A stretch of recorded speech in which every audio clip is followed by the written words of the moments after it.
Oh, these youngins don't move like we used to. Ain't throwing Sunday barbecues like we used to. Why don't they ever keep it cool like we used to? Why don't they just stay true like we used to? Hey yo, these youngins don't move like we used to. Ain't throwing Sunday barbecues like we used to. Why don't they ever keep it cool like we used to? Why don't they just stay true like we used to?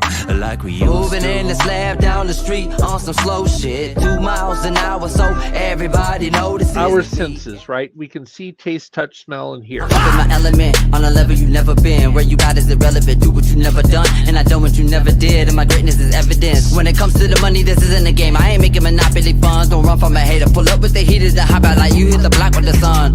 Who you know sharper than one? I'm smoking all the competition like a prime time. I'm spitting that Gucci, that Fendi, that Prada, and dropping these top of the line rhymes. Them line rhymes like dime dimes. Cause in my mind there's no contest to these metaphors and these concepts. I got them feeling so hard pressed. They won't press back cause they harmless. Right-handed but I got a strong left. You can't handle these paws that I spar with. And like hammers I bang on your forehead. And they all vexed cause I'm on next. Gotta panic and I get the bomb threat. Cause the shit that I'm spitting is hitting so hard that the damage is so river cortex. Your cerebral cortex, your fucked up cerebellum.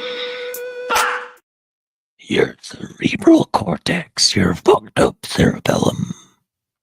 Welcome, everybody, to Dangerous Thoughts, where we get inside your cerebellum. This is your host, Monumente Reme. You know me. I'm just fresh shaven, and I look like a little boy this week. This is my co-host. His name, well, I do that wrong. 70 shows now. Tyson Strasberg, good friend of mine, sitting in San Diego. And we're here, and this show is about dangerous thoughts. It's about looking at reality in ways that most people don't look. It's about breaking out of the fucking zoo that they have built for us and looking at topics and science and all sorts of things in a different way. We tread the boundaries of danger. We're not woke. We're not right wing. We're not left wing. We're somewhere in the middle, kind of trying to figure out what the fuck is going on around us. And welcome to the show. We have an amazing guest this week. Her name is Patricia. Oh man, I should have asked her how to say her last name. I'm going to guess Monna, but it might be Monna. Patricia Monna, but she's an internationally known psychic medium, a remote viewer, and an ordained minister. Patricia has dedicated her time and expertise to local and international law enforcement agencies from around the world.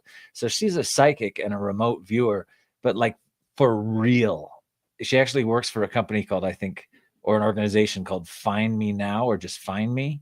And she's one of like 115, if I'm not wrong, one of 115 psychics like approved by the FBI and these legit creepy alphabet organizations that go after lost persons. She works with the police. She works with local police. I just learned tonight that she's, I think, Canadian, but she's legit psychic. So if you don't believe in psychic stuff or remote viewing, I just want you to know that your government does, and they hire people like who we're bringing on tonight to look for lost people. So you should probably believe in like more than just the cup of tea science that they teach you. There's other stuff going on in the world that's pretty freaking amazing. Just try eating mushrooms. Just try eating mushrooms. You will see reality change in ways that you would never imagine. Every Sunday on my pizza. Yes, mushrooms are delicious. I've also I'm a little perma-fried. So like I live in like that reality. I took like 3,000 hits of acid, probably around that when I was a kid, from like the age of 11 to like 23. I ate acid after 23, don't get me wrong, but I stopped counting after that. But I ate so much acid that I can't really stay in tune with my avatar anymore. Like I'll be sitting on the toilet taking a crap or something, right? And I'll be looking down at the carpet. And if I look and stare at one place too long, or like another human's eyeballs too long, things will start to wave a little bit, and the universe will start to bend a little bit, and it'll start to breathe, kind of move out at you. And I've always thought, it's kind of a bummer that you're perma-fried on acid, Manu. But at the same time, I'm like, but I think I see the world the right way because it's not solid. It's palatable, and we shape it with our thought and all that stuff. So it sort of reminds me that I'm glad I'm not completely perma-fried to the point that I can't function or host a talk show, which is debatable. But anyway, what happened this week, Tyson? Let's do the what's important this week. Well, did something? Oh well, let's see. We elected a new president. No. Oh real yeah, big that news happened. there, Big deal. and that happened. What else? I got something to say about that.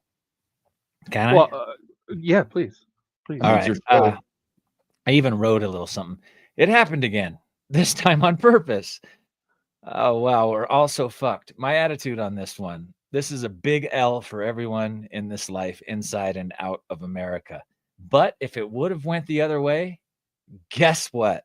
We would still have a big L on our foreheads because we're participating in a stupid best of two evils, corporate ruled elite system that is not anything like the democracy we're taught that we live in. And both of those candidates sucked, and we shouldn't have had to choose between either one of them. But the corporate billionaires that really run shit got us arguing between each other, and they use Facebook and Instagram and all the algorithms to make us angry at each other for voting for either a big fat man with a red tie that doesn't know shit about Shinola or an African-American woman DA that likes, doesn't know shit about Shinola either, really. I think they both sucked.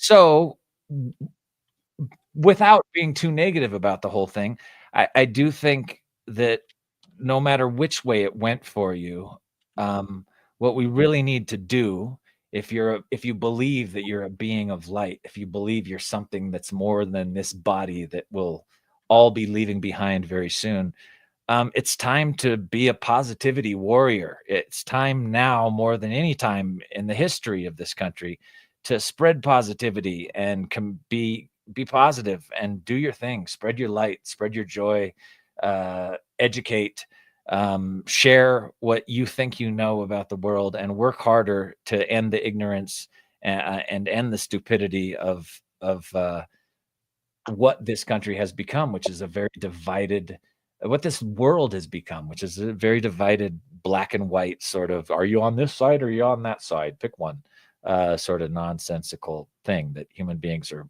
far above. We could do so much better. What else did I say? I said, fuck that bankrupt, felonious Russian plant jackoff representative of Christian nationalism. Yeah, let's not have like Christian nationalism take over the country, though. Like, I would really not like to see prayer in schools. I don't think it's going to happen. But I really don't want that to happen. And I don't blame this on Trump. I blame this on the Christian nationalist 50 years ago. If you ever want to see a really good documentary, go watch Bad Faith. Bad Faith, Netflix. It's about how Christian nationalists have plugged their money into politics over the last 50 years and really got a big win in telling us how to think. If we get time, I just want to say something really, really quick. Born, raised, and believing as a Christian man, I am not a Christian nationalist, and most Christians I know are not Christian nationalists. Huge difference between Christian nationalists and your, run-of-the-mill, go to church on Sundays Christian. Very different. Christian nationalists believe in power, right? They want to run government. They want to have a hand in policies and politics. I was a non-denominational Christian. It had nothing to do with politics or power. It was one's own worship of Jesus and God and going to church and singing. Yeah, your own connection. That's what Christianity is. Trying to and in the United States we have that ability, right, to be Muslim or to be Hindu or to be Christian or to be Jewish or to be, and Christian nationalists want to push all of that out of the way and have like a singular religion in the United States. But look at countries where they have singular religions, like Israel, like Russia, Jordan, Russian Orthodox, like some of the every time you have a singular religion, it feels like those countries are always at war. The Muslims are fighting the Jews, and what I love about the U.S. kill more in the name of God more than anything. And we have been changed into this Christian country that is killing in the name of God. And that's kind of who's running the government right now. That's what It's so creeps me out. anti-Christian, though. That's what I gets, know. like the Christians were tripping over them. I mean, tripping over themselves to vote for a rapist, 3 times married, twice divorced. I mean, I could go on and on and on. And Christians will judge me, if I eat meat on Fridays. But this guy, like I don't about get it. the anti-judgment. I think both candidates were horrible. I'm just hoping that the world goes forward and towards light, and he'll only hold office for 4 years, and whoever will be next, I'm hoping that somehow, some way, we can get away from this 2-party system. The greatest thing about the election for me was living in Colorado this year. I am a Colorado citizen now. I got to vote on ranked choice voting, and I think ranked choice voting getting established nationally so that we can get more parties and more thought into Congress, more representatives that aren't and move to the popular vote. No more electoral college. Yeah, that'd be nice too. All right, one person, one vote.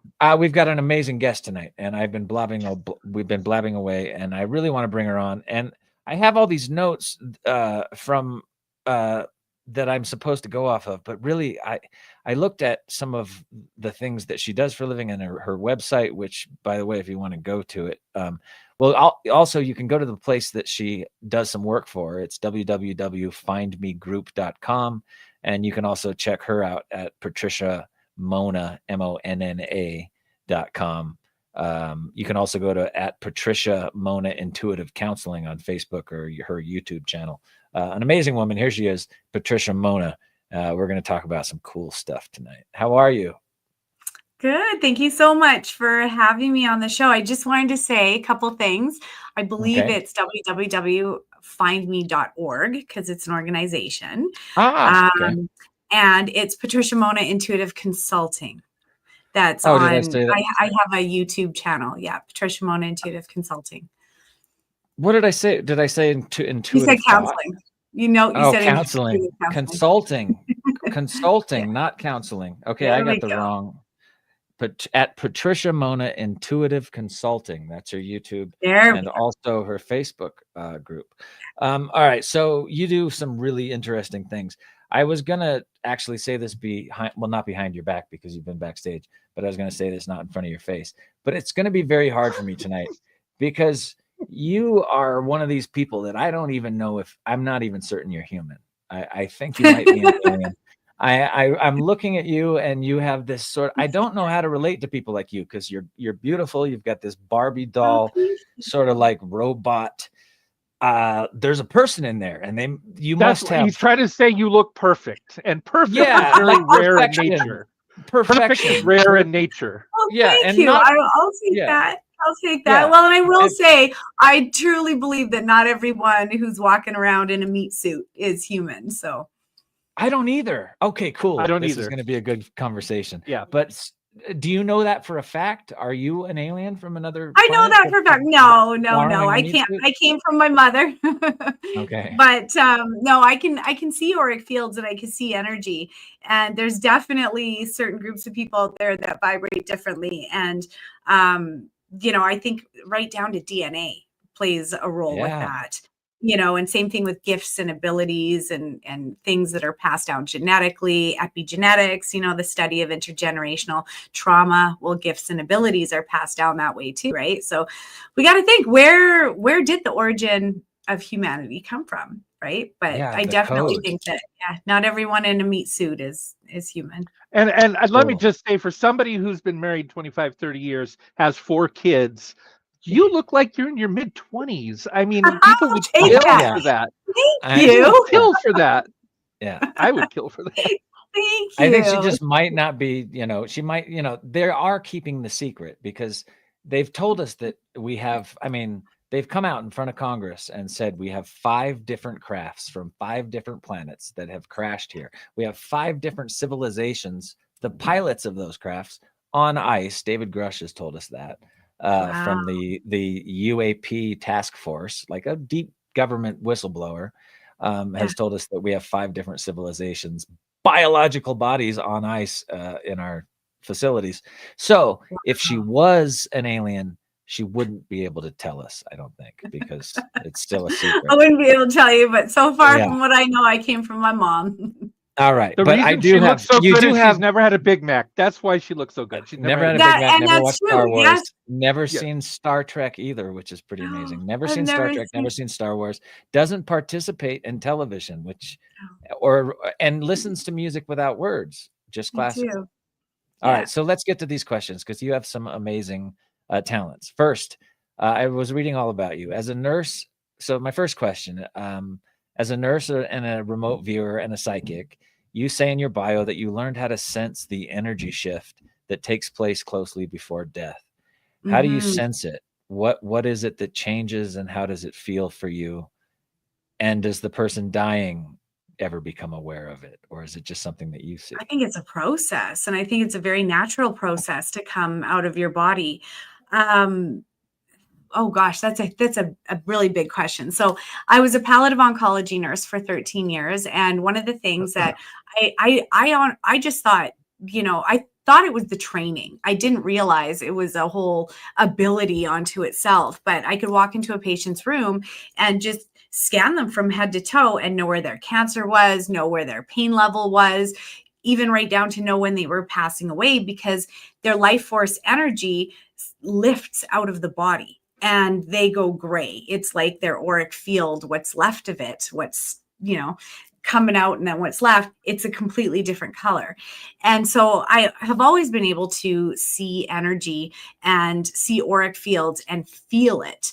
But it wasn't until I kind of jumped into this stuff that I realized, oh, this isn't, an average nursing ability that's taught. It was something that I was perceiving that, but here's the thing, you don't know how different your reality is until you start asking questions. Because I also have something called synesthesia, where I see my letters and numbers and colors, and they're always the same colors, always the same pattern. Like 0 is clear, 1 is white, 2 is yellow, 3 is green, 4 is blue, 5 is red, 6 is brown, 7 is bright yellow, 8 is navy blue, 9 is black. You could throw any number at me and I'll tell you the color sequence of the numbers that you're asking me to recite, right? 217. 217 is yellow, white, yellow. Yellow is the 7 is I call it the Christ consciousness yellow. 7s are really bright, beautiful yellow. 2 is kind of a duller yellow. But anyway, so I didn't know that the average person didn't see their letters and numbers in color until I started asking, okay, so what color is your Y? What color is your P? And I had no idea. So Mine's yellow. Do you have a sometimes yellow white. P? Yellow. A yellow P? Yeah, well, not all the time. Usually it's white. When it is yellow, I get a little nervous. Oh God. I've got a question. What if somebody printed numbers on a piece of paper, but used different colors than what you're used to? You see a rainbow. I see it in my head. I do. Okay. Wow. But if I printed out the numbers, let's say I picked red for 1 and I picked blue for 2, and I picked a completely different color sequence than what you normally see, but I've printed it on color, and you look at it, does the number change to the color that your mind says it is, or does it see the color printed on the paper? Well, it sees it, but it doesn't register like that. It instantly wants to revert back to what it is. So same thing with license plates, right? I'll see the colors of the license plate, and actually that helped me with a missing person case once, where when you're doing any sort of remote viewing, you're going out through the right brain. So letters and numbers are actually left brain logic. So when you're doing remote viewing, you can't actually perceive letters and numbers. Same thing with when you're having an astral experience. If you're ever out of your body having an OBE, you cannot perceive letters and numbers because that's left brain logic. It'll just look like squiggly lines on a clock per se. So anyways, it'll look like squiggles or something. Okay. So anyways, I was working on a case where I could clearly see the man's vehicle, and I have this thing where I can change my perception and go around, go from the top, go from the bottom, go from the back. And once I got a clear image of the license plate, it looked like remember those color coded barcodes that used to come on the air at like 3 a.m. on the TVs back in the day? That's what the color test screen. Yeah. Yeah. That's what it would look like. So I'd know by the colors, at least what the numbers were. Exactly. And the letters, because letters are like that too, where I have certain colors for my letters as well. Letters and numbers are like that. I see them in colors for some reason. And ever since I was a kid. But I didn't know I was actually... Other people don't. No, it was on a TV show where I was listening to some channel in the background when I was doing my hair and makeup one day, where I heard someone saying about synesthesia and how they see their letters and numbers and colors. And I'm like, wait a minute, you don't? Synesthesia. So this is something that people have, not just you. Yeah, really. You can look it up. It's more than that too. Some people have synesthesia where they can taste smells, or they can smell colors, or they can yes. And it's at the crossing of the senses. It's kind of like when two senses merge. I'm so jealous. I feel like I've just been so dumbed down. Anyway, I'm super jealous of all your talents. Am I about to die?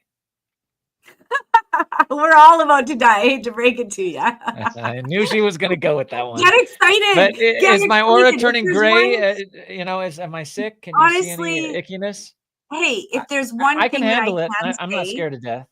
Yeah. Good. You shouldn't be. None of us should. No, I'm not. It's about graduating the program. Some people get to graduate, sooner, and some people get to stick around and still have to, go. If he dies, I get promoted to host. So, there you go. Don't hold back. True. Don't hold back. Yeah. There you go. But do you see anything sickness in this aura? You're not going to ask me that live on the air, because if I was to answer you honestly. No, that's okay. Honest is what we want. That's not okay. That's what people say. This show is called Dangerous Thoughts. You know what that's like? That's like when a woman comes in and goes, "Is my husband cheating? Is my husband cheating?" And it's like, yes, you really want, okay, so you want to know her name and what her hair color looks like? Because I can even tell you her phone number. It changes things. It changes things. And I don't want to put something. Okay, you're asking me? Yes. You seriously legit? Serious? Oh, legit. You're asking me? I can handle it. Yeah. I want to live forever, so only do him, not me. Yeah, don't do Tyson. Tyson's scared of everything. Okay. But I don't want to put this. I know my job, and I know that I'm going to put this in your head for the rest of your life. It'll haunt you. It'll keep you up at night. Okay. That's all right. I've had an NDE. I'll tell you. I almost died a couple of years ago. So I'll tell you. You live a very fast life. You like living on the edge. You've always had a need for the thrill and the fast and the furious and pushing things to the limit. So I'm going to tell you something. People like that die young. I'm dead serious. They die young. Yeah. That's what I keep telling everybody. But make sure you complete your mission.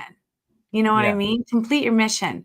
But live it to the fullest and find your happy. For Pete's sake, find your happy, and don't take this mission so seriously, because that's actually what it is. We're all here on a mission to complete something, and we're not allowed to check out until our mission is complete, right?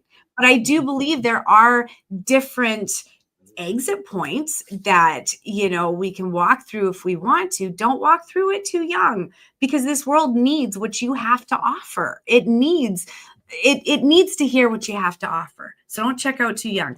But I'm telling you, you keep living the life you're living, and soon. Let me ask you, what do you think? What do you think happens after we die? What is your thought? I mean, I asked this of everybody. I can tell you, because they had it explained to me. So I was brought up a very born again Christian household, where we were on our knees praying every night, and being told it was once to die and then the judgment, heaven and hell. And so from what I understand, unless you manifest it, I guess. Sorry, go ahead. Well, from what I understand is when you peel out of your body, you usually see your loved one standing at the end of the room. You're just phasing into another into another dimension. They walk you through this big vortex where you see it as a tunnel of light. And you've heard people who have a near-death experience say they see a light at the end of the tunnel, right? Well, that's very true. And at the end of the tunnel, so you've also heard people say that they see their whole life flash before them, right? If they've had a near-death experience. Well, all of that is true. But when you're going through the life review, it's not like you're sitting in a movie theater eating popcorn with Jesus, watching it on the big screen. You're literally going rewind and seeing it through the eyes, ears, 5 senses of every single person you've ever come into contact with. So we'll say, I help you and I raise you up. I'm going to feel whatever that ripple effect of goodness was. I'm going to feel that ripple effect. So if you go home, we'll say, and you help your partner and they go and help someone else, there's a ripple effect that I started, right? I'll feel that, all of that. Yeah. Now, however, we'll say I physically harm you, right? And I sling a fist at you. It's going to be my own fist that I'm going to see flying in my own face, and I'm going to feel it, right? As though I am you and you are me, because we really are all one. And that's why in the Bible, in all the Bibles and all the sacred texts, it says, do unto others as you'll have done unto yourself, because you're really kicking your own ass. Well, they don't say that part, but it's true. You're really kicking your own ass on the other side. That's the only way a soul can learn and understand, is by feeling and seeing the ripple effect. So this is where hell comes in. We actually create it. So think of Hitler. Yeah, that's what I for said. a second, right? Unless you Think of manifest Hitler. it. Yeah. Exactly. He's got to literally feel every single victim, every prisoner, every single person. And then here we go, guys. We got epigenetics, because even in the Bible, it says the sins of the father are passed down 7 generations. Well, epigenetics actually proves that when you're healing yourself, you're healing 14 generations, because it's 7 generations up and 7 generations down, that you're literally obliterating it from their timeline, right? Because if my parents beat me, but I choose not to beat my kids, I'm creating a different timeline for 7 generations. So that's why it's important to heal our stuff. Yeah, I didn't mean to interrupt you, but I think that's really cool, because I've always wondered. We started talking about the genetic code in the beginning of the show, and I've always wondered, when geneticists have looked at the code and they've seen the black keys and the right keys, and you're likely to get cancer, you're likely to get this, or your black keys and your white keys being your talent, programming. Can we, in this lifetime, with the choices we make, rewrite our DNA? And is that what you're talking about? Yeah, absolutely. Absolutely, we can. It's a programming. And all we have to do is learn how to rewrite the program. Well, how do we do that? By creating different neural pathways and neural networks, right? So people got to be willing to look at their shit and actually see what they're putting out there. And there's not a lot of accountability in this world. People don't like to be accountable for what they're bringing into this world, right? Well, that's why when you were saying about me dying young, which is totally true. I keep telling all my friends I don't have much time left. But don't manifest that. I'm not manifesting it. I just know that it's the case. And I'm not, I'm gonna manifest getting healthy and getting fit and living less, stop smoking and all that stuff, but I'm still going to die young. And by young, I think, I just don't think I have a whole lot of time left. And that doesn't, I'm not trying to scare anybody. I don't think death is scary. So I can handle all that. But just remember, you asked. Yeah. It didn't bother me. It didn't. I knew that. So you've mastered this out of body experience, and I'm jumping ahead a question, but since you brought up OBE, my question is, what did I write? OBE. See, this is from living fast and hard. My eyesight just left me like a year ago. You've mastered going out of body to gather information and then return to your body. Explain what that feels like, how to go out of body, what it's like, and how hard is it to return and find your way back to yourself? Oh, it's automatic. And then when you travel, okay, so it's just like a zip, right? Yeah, it's automatic. So if you went out of body and you wanted to go look at something in Australia, could you do that? Could you just 100%? And what would the travel to Australia feel like? Instant. It's like a dream, and It's it like- is. You're. So I guess I got to explain the stages of it. 'Cause Yeah, there's yeah, that different would be cool. stages of an Exactly. OBE. So I was professionally trained on how to be able to do this at the Monroe Institute. And if you really want your mind blown, boys, go to the Monroe Institute. They will blow your mind because all of us are capable of this. And the first time I came out of my body, because my teacher kept saying, oh, it's easy. We do it all the time. You think you're dreaming, you think you're sleeping, but once you realize that you're actually coming out of your body and those are the steps, you'll recognize it. And it's so true. It's a very natural thing. An OBE is. We do it all the time. You know, those flying dreams or those dreams where you feel like you're going like this up and down, you're actually out of your body, but you think you're dreaming because you're in that hypnagogic state, which you have to be in order to get out of your body. So first thing is you can't have any fear. It's a massive lock on the door and you won't be able to get out. No fear and no is the mind killer. It really is. It closes doors like you wouldn't believe. So I use binaural beats in order to get into that relaxed state. It's called mind awake, body asleep. And what you're doing in essence is tricking the body into believing that you're asleep so that you can actually come out. So what you start to look for, I don't mean to interrupt you. I'm sorry. But Yeah. binaural beats, are those the things where you like put on the glasses and you hear the beats and you hear you see what are binaural beats? No, binaural beats, they're different theta tones that you can listen to that then trigger the different parts of the brain to give you the desired response. So we'll say you want to have an OBE. Well, there's different frequencies that are embedded into the music or into the sound. So a lot of it will sound like white noise. Okay. And where do you get these things at? From the Monroe Institute? I'd love to be able to buy these things. I can send you the file. You turn the binaural beats on. You meditate. You do some big deep breathing, and your body will start to feel really, really fuzzy. Like, do you remember when the TVs used to go off the air and it was the bug race all over the TV?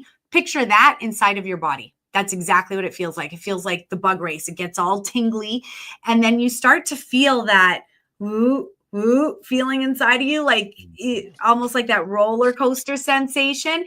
And then you have a choice. Once you get to a certain point, and you can't move. If anything touches you or you move a little bit or you twitch, it's a pain in the ass. You got to go through it all over again.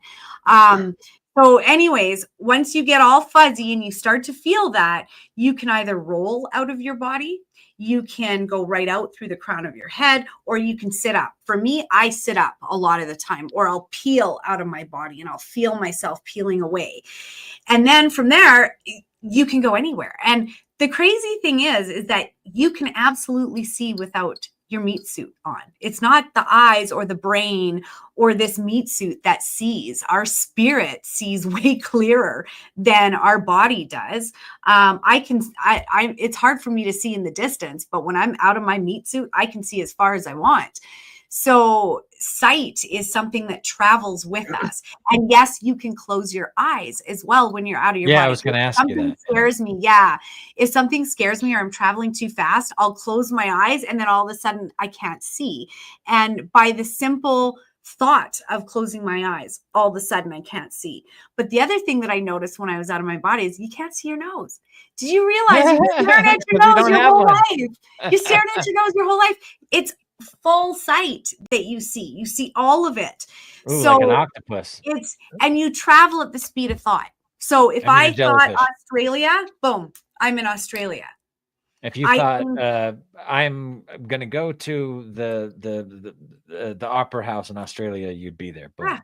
Well, yes, but a lot of the time it won't. That takes a lot of training to get to that, where you can get lost when you're starting. Oh yeah, you can end up in different dimensions. You can end up in places that you don't even recognize.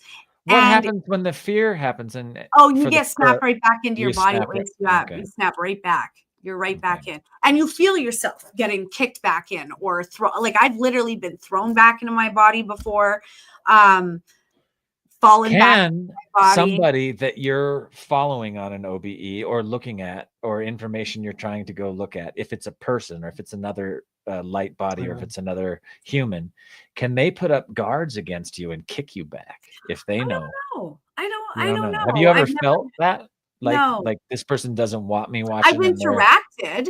I've interacted with other people that I knew they knew that they were out of their body, and we were up in the astral doing, like, I teach. I catch myself teaching up there a lot of the time, where I'm like, okay, guys, look, all you have to do is think up, and you go up. Think down, and you go down.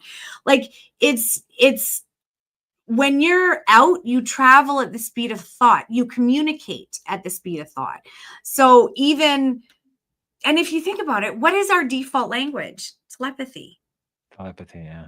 Before words were ever formed, it And was telepathy. yeah, you can sit with somebody that speaks a completely different language than you and have a full I know conversation. exactly what they're even now, and I'm somebody who was, It's usually a I better became hard of, conversation than using words. Yeah. I became hard of hearing, and so I'm fluent in sign language. And one thing that I learned once I became fluent was, when you're first starting to learn a language, the first thing your mind wants to do is to take, say, if I did the alphabet A, B, C, D, E, F, G, H, I, J, it's to take the A, and then your mind converts the sign into the letter A in your head, and then the letter A in your head converts to whatever that meaning is, right? When we say cow, Yeah. chicken, you think of the animal, but if you're doing it in a foreign language, your brain wants to interpret it into English before it interprets it from English to concept, right? It has that bridge. And once Yeah. you're fluent enough in a language, your brain no longer translates that into English. It goes straight from that foreign language to concept. Yeah. And I think that concept is the true language, right? I don't Mhm. need to tell you how I feel. I would just communicate telepathically, and Mhm. you would feel what I feel, and then you would know what that was. You would recognize it without the need for oral explanation, if that makes Yeah. sense. Yeah, it totally And makes sense. and so when you're in the OBE, you can be in the astral plane, Yeah. but you can also be down here on Earth taking a look at this 3D reality, right? Yeah. Yeah, And, you can and go to so can many you different float? ones. And like you were saying, you could float above the car, down around the edge, down underneath. You can actually go wherever you want. Wow, that's Yeah. really cool. How much would it cost an individual to go to the Monroe Institute and learn how to OBE? Well, it depends. Are you On gonna the be able average, to like do it? if you put a full year of hard study in, like how much? What Well, would that be?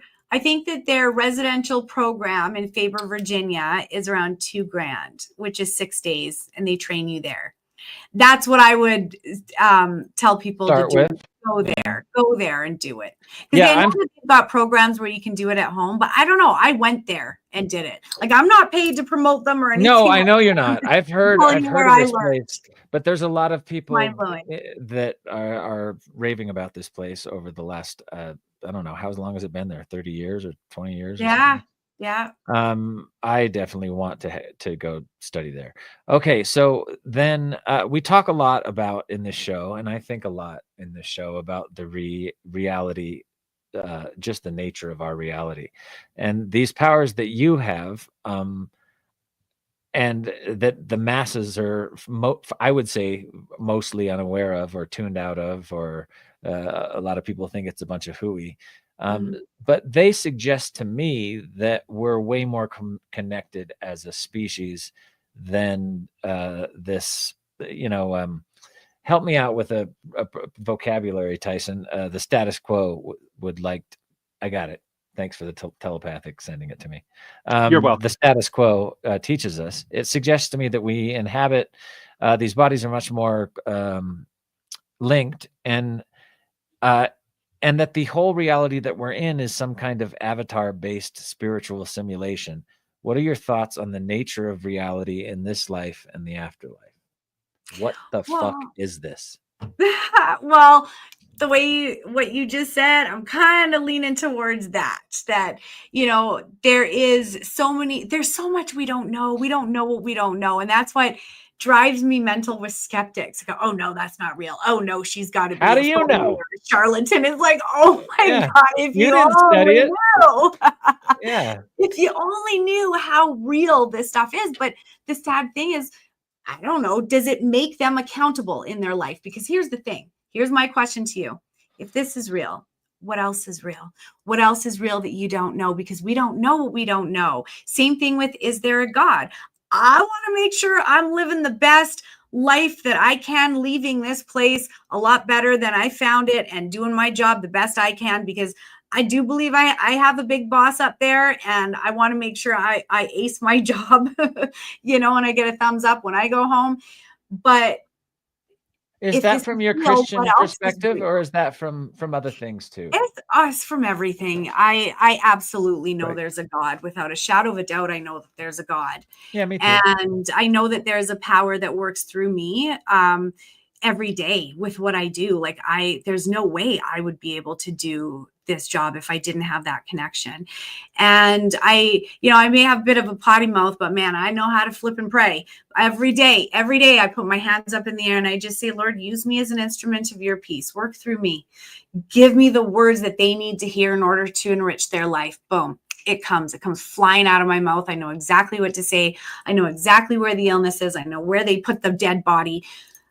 There's a power that works through me every day. I can't, as Patricia Monna in my meat suit, I can't take the credit for that.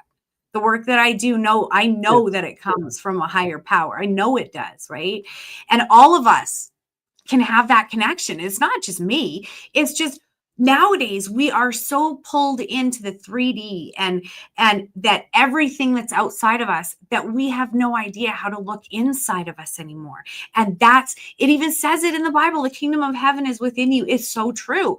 Now take those and forget that the Bible said that. It's in all the sacred texts. Yeah. Meditation is God talking to you. Prayer is you talking to God. Meditation is God talking to you. The universe. Change the words. The universe. Ultimate energy. Source. I don't care. I don't care if you call it God or Billy. I call it the God brain. I call it the God brain. The big matrix. Or the center of paradise. I think there's probably my theory is there's probably lots of gods. There's so many names for them throughout time and the universe, from what we can tell as human beings and scientists, is so incredibly huge, but based on what, right? Like our universe could be that big compared to the rest of what's around it that we can't see. So I think it would take multiple gods and God's servants and angels and whatever word you want to use. I don't mean to use biblical terms, but I think there would be servants of God. I think there would be gods on their training on the way up to the thing that's in the center of paradise, running the whole shebang. That's my theory, at least. It's interesting that in the King James version of the Bible that the term God is used in a lot of plurals. Let us the original make man Bible in our image. A lot of plurality there. God saw that mankind had become like one of us. One of us. And he also says, you should worship no other God before me. He doesn't say no other God exists. He said you should worship no other God before me. So there's a lot of a lot of interesting things in the Bible that make me want. Now it could just be, and we use this word a lot, deities, right? There could be God and maybe angels and demons and God, and maybe they're all deities, and that's the us and the plurality of There's everything like out there. There's even aliens. They're all out there. Honestly, of course there's aliens. Of course there's aliens out there. I wonder if some of these aliens are actually alien beings beyond the veil that also are a little bit biological, that may be something like an angel or a demon from the Christian perspective, that are like caretakers of the planet. And these old things that people call myths are not really myths. They're just misunderstood a little bit. Like, I don't think angels necessarily have the wings and the universe is so big. Maybe they have chips and they've been, and think of all the experiments that have happened on just this earth throughout time. Man has only been here, 300,000 years or something? There used to be big, gigantic dinosaurs running around this place and all sorts of weird things. It's a wild experiment going on here. So I I, agree I with you. so you're leaning towards spiritual simulation, and as human beings, we're in that growing as light beings, moving on to something else far more beautiful once we learn what we need. Now, from my understanding or what Spirit has shown me, because I was brought up again believing, okay, if you're not a Christian, you're going to hell. That's what my parents always taught me, right? No, that's BS. The reason why, Catholics who have a near-death experience will see Mother Mary or Jesus. Hindus will see their God at the end of the tunnel. Sikhs will see their God. The reason why is there is all these different heavens. Absolutely. That is biblical, where it says, in my Father's mansion, there are many kingdoms. In my Father's kingdom, there are many mansions. That's awesome. That's because there really are all those different gods. And I think that we're all just walking each other home. For me, I love to go pray in any church. And the reason why is not because I believe that there is an infinite creator. The boss. For me, the power of prayer, and it's the energy of prayer. I'm all about that, because prayer does change things. It really does. We can move things through our intention. There's a science to prayer. Lynn McTaggart talks about it in The Power of Eight, I believe is her book, where you can literally shift timelines through intention and coming together as a unified force field, right? So you can call it prayer, you can call it, changing timelines, but I definitely and changing timelines is probably much more powerful if you're unified and connected to source, right? Exactly. So I did whenever I feel called to it, I'll do a prayer circle for humanity, or even for the states. I did one for Hurricane Milton, I think it was called Milton. And we did it before it hit land. And as we were praying, it went from a Cat 5 down to a Cat 3 as we were praying. So, and it had just gained all day. So it was really cool to see that. Prayed over the election, that there wasn't any civil wars or anything like that. And from what I understand, there hasn't been, right? No one is looting in the streets or anything. See, power of prayer. It's cool stuff. It works. Yeah. It works. I believe in it. It's a force. It's an energy. Think of Reiki. It's all the same stuff. Yeah, that's why I think if you're a Democrat or Republican and you won or you're lost, just stay focused on your light and your positivity, and go out and try to promote your beauty and what you have to offer other souls. All right, let's move on to who is Joe McGonigal, remote viewer 001. Joe McGonigal. I thought you didn't watch Harry Potter, and we're talking about McGonagall. Come on. Was it Hurricane Milton? What a terrible name for a hurricane. That the Simpsons character with the glasses, tearing apart Texas. You're right. Professor McGonagall. So who is Joe McGonigal, remote viewer 001? Joe McGonigal is I can go grab a couple of his books if you want. They're on my shelf out there. But when it says remote viewer 001, I think I assume so that I trained with him. He's the very first remote viewer that worked with the CIA, and he teaches at the Monroe Institute. And so I had the privilege of learning from him. And he's an amazing teacher. I also learned from Paul Elder, who he wrote a book called Eyes of an Angel, where he talks about his near-death experiences and outer body experiences and remote viewing and stuff. But those are my two teachers who I learned from, and they're the best in the field. Like Joe McGonigal is the original one where the whole program was created because of him. Like he was in the CIA program that started remote viewing? Stargate, Project Stargate it was called. Yeah. Yes, I remember watching that. What before we get too deep, and I know Manu has several more questions for you, but I just want to make him aware our callers are stacking up. We got lots of people.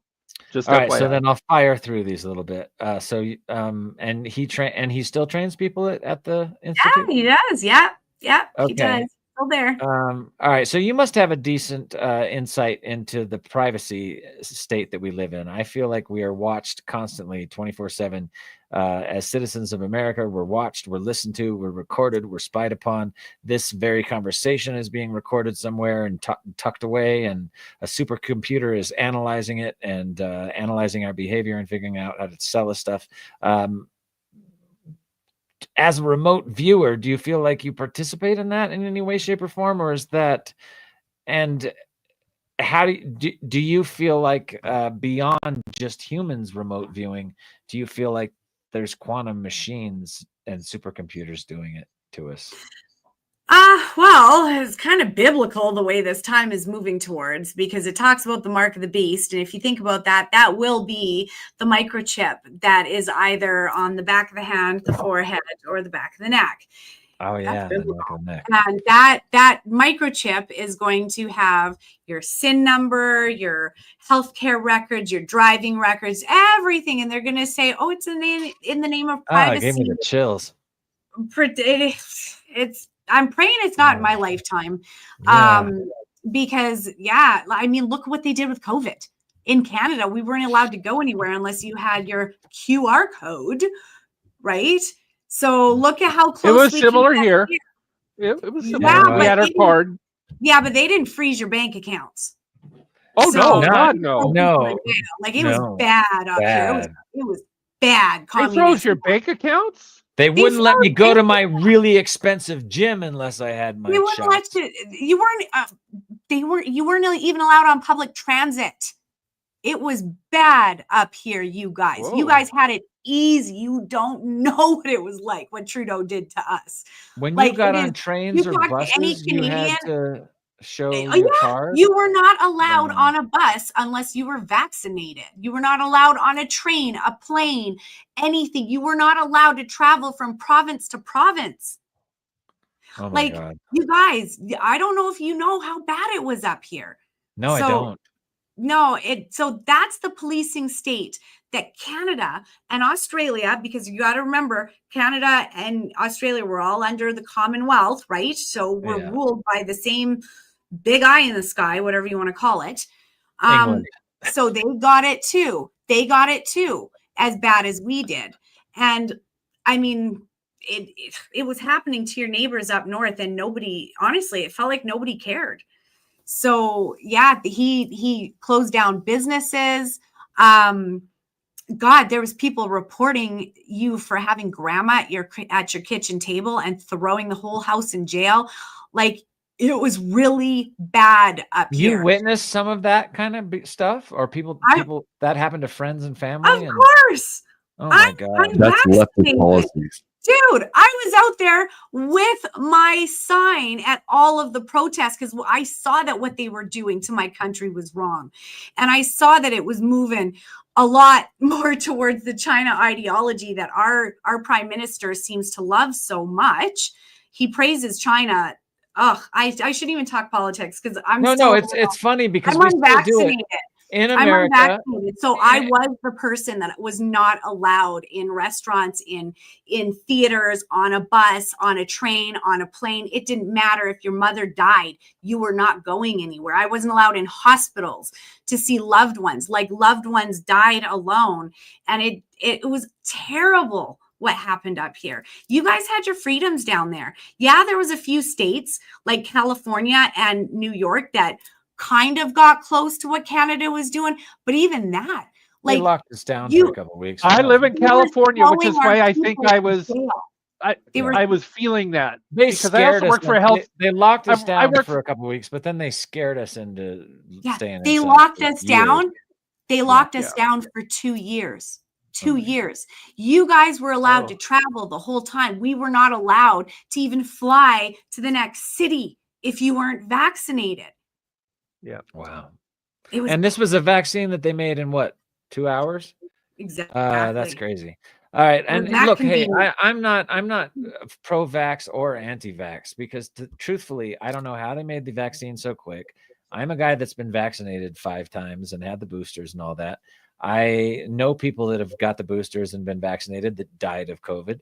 And I know people that didn't get the vaccination that died of COVID. So I really don't know what the heck is going on. And I don't think anybody does yet, because it's a brand new freaking disease, probably made by some badass war scientists. I have no proof of that, but it was a bioweapon. It was. Yeah, I think it it was was a bioweapon.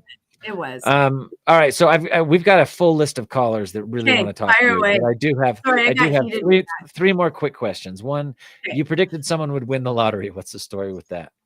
Oh yeah, one of my clients. When I was doing a reading for her, I saw the 2 dates and I got super excited. I said, "Oh my God, you're winning the lottery! You're winning the lottery!" And I said, "November 27th is the day that you're going to buy the ticket. December 2nd is the day you're going to win." Lo and behold, she buys the ticket. The testimonial is on my website. She wrote me a really good testimonial. Anyways, she buys the ticket by fluke on November 27th. Totally forgot about my, and I was so excited. I even wrote it down on a sticky note for her, and she kept it. And she put it by the side of the fridge. She forgot about it. She forgot about it. See, when something's meant for you, it's meant for you. So she bought the ticket. And on December 2nd, she found out it was $7 million, $7 million bucks. Yeah. But See, I'm a space cadet, and I wouldn't forget about that. If you told me I was going to win the lottery on a certain date, believe me, I would have that written all over my house in big spray painted letters to make that I have to ask something before we move on. Just really quick, please. Just one really quick question. Go ahead. Yeah. My whole life, I have always believed that maybe in the next few years, but that at some point in my adult life, I would win, or I would become wealthy through, I don't know, a chance opportunity or a lottery or something. I've always kind of believed that. The only question I have for you is, give me 6 numbers and a Powerball. There actually is a way to do that, right?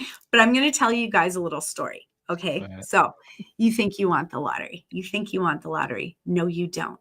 Remember that money is energy. It's a currency. It's energy. What fuels the lottery, you guys? Millionaires do not fuel the lottery. Millionaires, smart businessmen, they do not play the lottery because they make their own wealth and success, right? Mm-hmm. It's an energy. They know better, because really, what are the odds of winning the lottery? Astronomical. So here's the thing. When you do win it, it's energy. Remember what fueled it. Broken dreams. Someone's last $5 from their gambling addiction. Okay? Oh, wow. Yeah. Gambling addictions here, guys. Yeah. So how I figured this out was actually, I had a pretty bad guy come and say to me, he goes, "Okay, my family's got property out in Eastern Canada, and Al Capone used to come up through this property." And he goes, "There's about $250 million worth that's buried on this property. Can you help me find it?" So he's like, I'll cut you in on it. So I'm like, "Yeah, I can do that. I track and trace the money." So I start looking around, and there's dead bodies on this property. I was going to say, it's all bodies. You didn't tell me about the dead bodies. He goes, "Oh yeah," very casually. He says to me, he goes, yeah, I know about them." I said, "What? You know for sure?" And he goes, "Oh yeah." He goes, "I accidentally dug one up and looking for the money." And I go, "So what did you do with it?" He goes, "I just reburied it." Put it back. And he says to me, he goes, "Do you think it was bad juju that I took the gold chain off the dead guy's neck and sold it?" Ooh. What do you think? I'm like, "Oh my God." Yeah. So I meditated about it and the energy that I saw. So here's the thing. Okay. We'll say you win the lottery, you get that energy. Or we'll say I do. Okay. And I want to be a nice person. I want to buy you the car of your dreams or the house of your dreams. Yeah. That burns down and takes your family with it. Or the car that leaves you decapitated on Deerfoot. Like, you don't, it's an energy. You don't want the lottery money. You don't want that. You want honest, clean money to come. They have done a study into lottery winners, and oftentimes they lose it. Okay, so here's the other thing I was going to get at. Yeah. I've read for 3 lottery winners, including the lady, right? It's destroyed all of their lives. Wow. I'll just leave it at that, because she's on my website. but it has not been good to any of them. So I'm telling you, be careful what you wish for, because that's an energy. It's energy, right? It's an exchange for time. It's an exchange for broken dreams. You have the pot of broken dreams that was someone's last $5 that should have been milk for their kid. So Tyson, let's take our show on the road with a benefactor, a person that has extra money that is going to invest and give us the money to go make this beautiful art, and we'll actually go on the road and interview people in person, and the show will be better, and then more people will watch it and they'll start buying our merchandise, and it'll be a positive thing. Fuck the lottery. All right, I'm with her. Lottery, I agree. You're waiting for the lottery. Don't do that. But if you do win it, like, would you say, like, do something? Is there anything you could do with that money to like somehow find a way to transmute it, like the positive spin? There's always a way. Don't hoard it. Yeah, put people to work. Yeah. But actually, well, hold on. Open up some gambling. One of the lottery winners. Hold on. One of the lottery winners thought that, and she gave $1 million to each of her family members and kept $2 million for herself. And the family members never should have had that kind of money. I'll just put it that way. So when the dad came back, not even a year later, asking for more money, and she got mad, why are you asking me for more money? He turned around and said, what are you so upset for? It was free money. What do you care? Oh, people and money. That's what I'm saying. It breaks people. It breaks people. So I'd rather have clean, honest money that I made. So, and here's another thing with my missing person cases. Okay, so at the beginning you said I've worked with law enforcement. I volunteer with them. I've never been paid before for a missing person case by family or law enforcement. I think it's very important that people know that, because I would never charge to do something that comes fairly easy to me. It's just a matter of, do I have the time to work on the case? If I do, great. It's pretty easy for me to be able to find a missing person, right? If God gave me this crazy ass ability to be able to do this, I feel like it's my duty to do it for free. So I've never charged. No one ever saves up for their loved one to go missing. So who the hell am I to charge someone at their worst? So you don't get paid for any of your FindMe now? No. FindMe is you're all. No, FindMe is purely volunteers. The whole organization. So it's a Fed-led organization that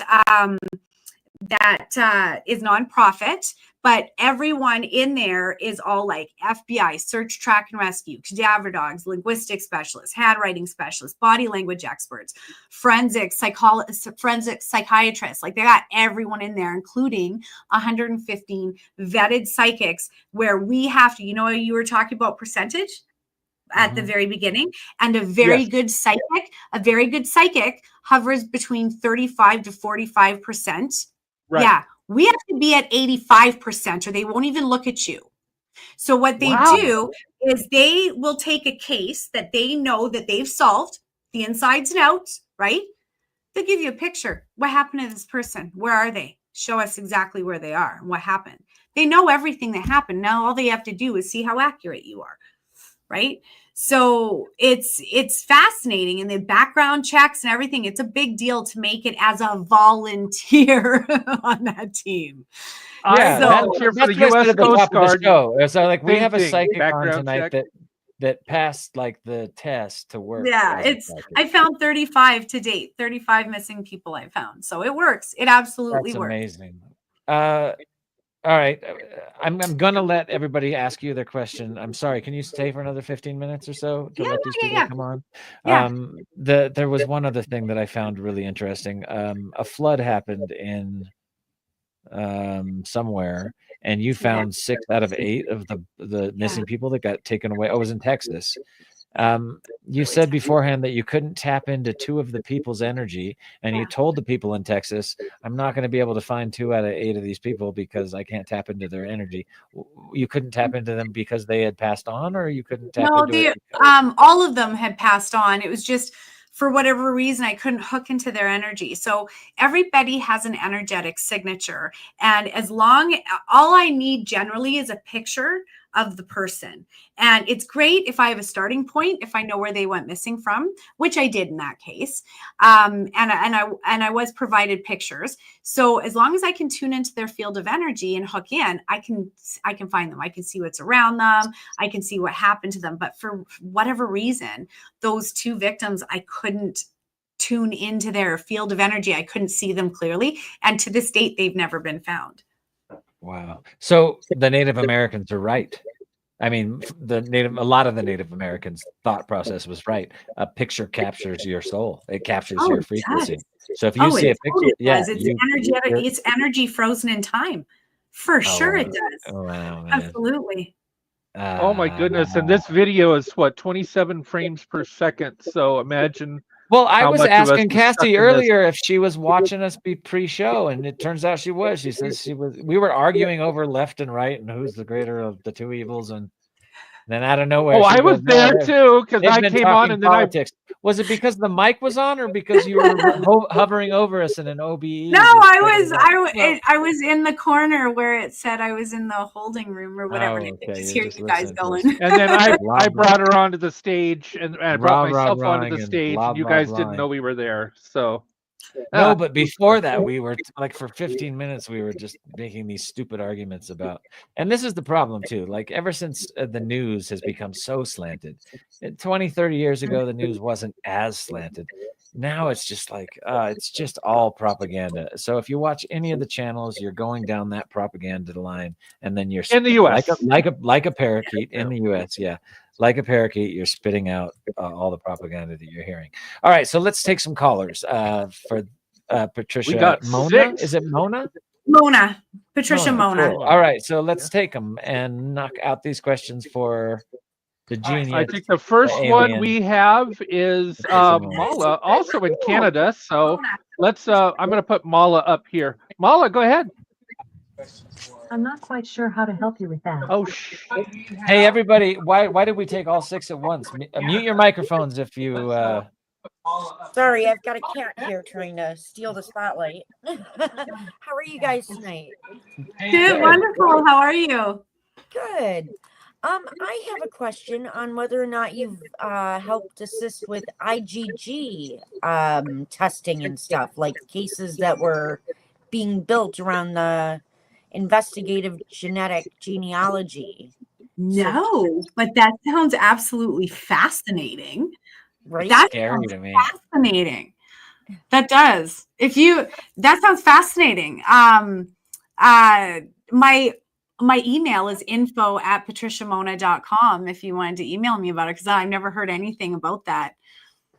Definitely. Well, they're saying a lot of people, they'll find their DNA and they'll say, okay, this guy did it because we found his sister's brother's mom's DNA, and it leads to him, and he was in the house. It's a big data bank. It is. Yeah. And you know what? I have to say, so I did my 23andMe and the other one, Ancestry.com. And I knowing now what I know, I wish I didn't, because it is one big data bank, and BlackRock has bought them out. And you got to be very careful and wonder what the heck BlackRock wants all of our DNA codes for, because if you think about it, it is our genetic coding to our sequences. It's our sequences. And it's our ID card. It's our purest ID card. It is. It's literally your ID card, because no two genetic sequences are alike, right? So here's the thing. You can heal using frequencies, and you can also kill and harm using frequencies. And every single one of us has a unique frequency that comes with that genetic code. So if they know your genetic frequency, they can do targeted illnesses, targeted killings. All of that is future. It is. Now, here's the thing. Frequencies are also the medicine of the future, but which way is the pendulum swinging, right? Always, right. Yeah. So I actually wanted to ask you this, because you've worked for some of these police agencies and FBI agencies, et cetera. Yeah. How many times do you see one of these guys' aura, and do you see deep corruption in some of these places? I've done a lot of work with the RCMP and CPS. Up here, the RCMP is the equivalent of your guys' FBI. And CPS is a Calgary Police Service, so local and all across Canada. But can you spot darkness in somebody's aura, I guess is the question. 100%. And I see a lot of skepticism with them, but it's starting to change. I used to come up against a lot of skepticism. Like the psychics here. I'd have cases where I was going home crying because they were such jerks to me. It's like, why am I even doing this? You know? Right. But I've slowly built, like, I've even got RCMP recommendations and stuff. So I can prove it. So what are they going to say now? Right. I've found 35 people for you. What are you going to say now? Well, they'd be stupid not to use me because I offer it for free. What do they got to lose? Right. Yeah. It'd be stupid not to use me. I had one other question, and that was, when you've been asked to assist with cases, have you had access to the police notes? No, never. Okay. Never. They never share anything like that. They just sit and listen to me. Gotcha. That's it. And literally they give me the equivalent of no more than a missing person poster, like the picture and where they went missing from. Sometimes they don't even tell me where they went missing from, just a picture. Right. But they never share their notes. I don't even think they're allowed to in an investigation.